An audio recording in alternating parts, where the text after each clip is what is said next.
தமிழக மக்கள் ஜனநாயக கட்சி நெல்லை மாவட்ட செயற்குழு கூட்டம் மேலப்பாளையத்தில் உள்ள கட்சி அலுவலகத்தில் வைத்து நடைபெற்றது. மாவட்டச் செயலாளர் முத்துவீரன் தலைமை தாங்கினார்.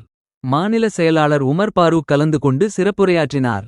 இந்த கூட்டத்தில் மாநில செய்தி தொடர்பாளர் ஜமால், மாநில வர்த்தக அணி துணைச் செயலாளர் தாழை அப்துல் கரீம், பழனி பாபா பேரவை செயலாளர் திருக்குமரன், தொழிலாளர் அணி செயலாளர் சரவணன், மாவட்ட பொருளாளர் சாந்தி ஜாபர், மாவட்ட பொறியாளர் அணி செயலாளர் ஜெய்லானி, பேட்டை பகுதி செயலாளர் பீர் முகைதீன், மேலப்பாளையம் பகுதி செயலாளர் குத்புதீன், மாநகர துணை செயலாளர் பக்ருதீன், மாவட்ட துணைச் செயலாளர் காதர் முகைதீன், தெற்குப்பட்டி சங்கர், மாணவரணி அஸ்ஜப் கான், அம்பை ஒன்றிய செயலாளர் இஸ்மாயில், கோட்டூர் அஜீஸ், தவுன் ரபீக், தாழை சுந்தர்ராஜ் உட்பட பலர் கலந்து கொண்டனர்.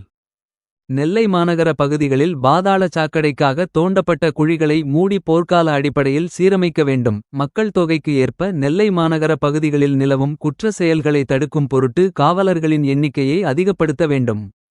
மேலப்பாளையத்தில் உள்ள மாநகராட்சி அரசு காயிதே மில்லத் மேல்நிலைப்பள்ளிக்கு விளையாட்டு மைதானம் ஏற்படுத்தி தர வேண்டும் உட்பட பல்வேறு தீர்மானங்கள் நிறைவேற்றப்பட்டன. மாவட்ட இளைஞரணி செயலாளர் பைரோஸ்கான் நன்றி கூறினார். வாரம் ஒரு முறை மாநகராட்சி மாவட்ட ஆட்சித்தலைவரிடம் மனு அளித்து இந்த மக்களின் முறையை கேட்டு ஒவ்வொரு முறையும் நம் மனு அளித்து நமது செய்தித்தாளில் நமது கட்சியை வெளியே கொண்டு வருவது மிக அவசியம். வரக்கூடிய காலத்தில் என்று சொன்னால் இந்த முறையே நமக்கு கிட்டத்தட்ட ஒரு 10 சீட்டு ஒதுக்கப்பட்டது. அதில் நிற்குவதற்கு தகுதியான ஆட்களும் பணமும் பொருளாதாரமும் இல்லாத சூழ்நிலையால் அண்ணன் மட்டும் நின்றார்.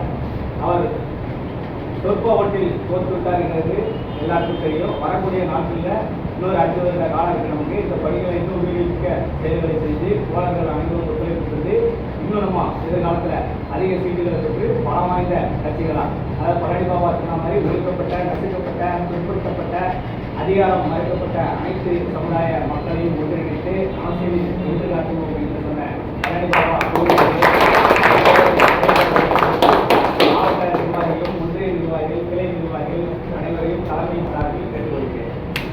வீடு இறப்பு விழுந்துட்டுனா இறப்பு வீடுக்கு அன்னைக்கு போகணும், இல்லை மறுநாள் காலையில் போகணும். எல்லாம் முடிச்சதுக்கப்புறம் 14 நாள் விசேஷத்துக்கு போகிறதுக்கும் போகாமல் இருக்கும் ஒன்றுன்னு அப்படி ஒரு நிலைமை இருக்குது. சமூக பணியில் நம்ம ரொம்ப பின்தங்கி இருக்கோம். பொது இதுலேயும் தளத்துலையும் நம்ம ரொம்ப இல்லை. அப்படி இருக்கும் போச்சுல நம்ம எப்படி நம்ம கட்சி அடுத்த கட்ட நகர்வுக்கு கொண்டுட்டு போகிறது? 1800 ஓட்டு வித்தியாசம் தலைவர் தோற்றுருக்காரு. தலைவர் 1800 ஓட்டு வித்தியாசத்தில் ஜெயிச்சிருந்தாருன்னா இன்றைக்கி நம்மளோட நிலைமையே வேறு, நம்ம கட்சி நிலைமையே வேற, தோழர்களோட அர்ப்பணிப்பு எல்லாமே வேற. தயவு செஞ்சு உணர்ந்து வைக்காங்க. யாரையும் குறை சொல்றதுக்கு நம்ம இல்லை, யார் மேலேயும் எந்த ஒரு வெறுப்பு இல்லை. அடிப்படை விஷயங்களை நம்ம எடுத்து செஞ்சாலே நம்ம தமிழக மக்கள் ஜனநாயக கட்சி தமிழ்நாட்டு அளவில் மிகப்பெரிய ஒரு இஸ்லாமிய அமைப்புல பொதுத்தளத்தில் மிகப்பெரிய ஒரு இடத்துக்கு நம்ம போவோங்கிறது கட்டாயம் நான் சொல்றேன்.